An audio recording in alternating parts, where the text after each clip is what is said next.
Okay, and I'm back with the last chapter of John. John chapter 21.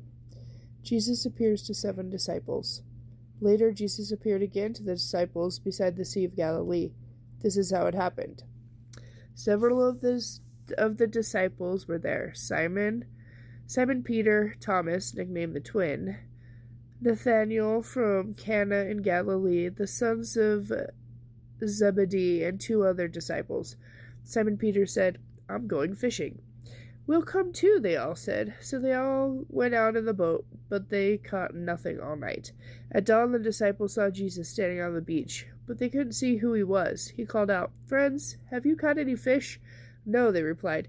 Then he said, "Throw out your nets on the right-hand side of the boat, and you'll get plenty of fish." So they did, and they couldn't draw on the net because there were so many fish in it. Then the disciple whom Jesus loved said to Peter, "It is the Lord." When Simon Peter heard that it was the Lord, he put on his tunic, for he had stripped for work, jumped into the water, and swam ashore. The others stayed with the boat and pulled the loaded net to the shore, for they were only out about 300 feet. When they got there, they saw that a charcoal fire was burning, and fish were frying over it, and there was bread.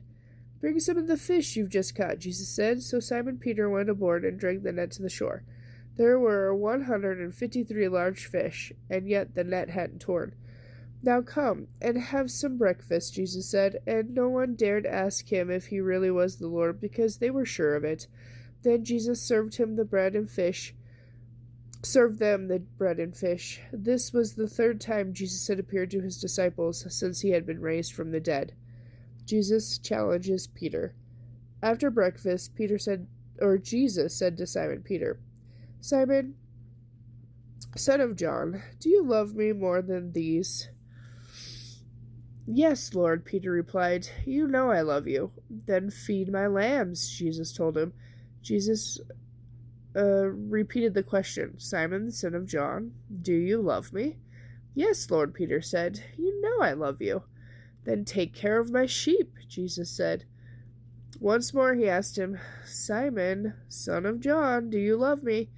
Peter was grieved that Jesus asked the question a 3rd time. He said, "Lord, you know everything. You know I love you." Jesus said, "Then feed my sheep.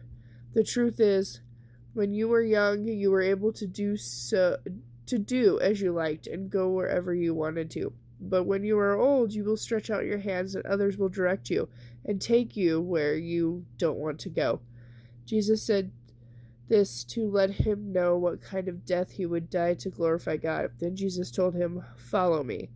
Peter turned around and saw the disciple Jesus loved following them, the one who had leaned over to Jesus during supper and asked, "Lord, who among us will betray you?" Peter asked Jesus, "What about him, Lord?" Jesus replied, "If I want him to remain alive until I return, what is that to you? You follow me."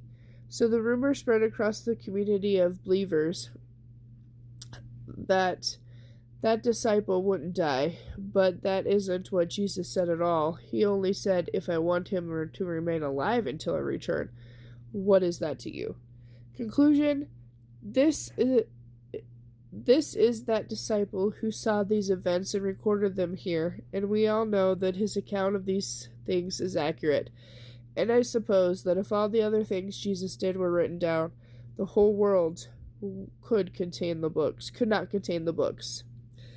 Okay, with that, we're finished with John, and tomorrow I'll come back with Acts chapter 1.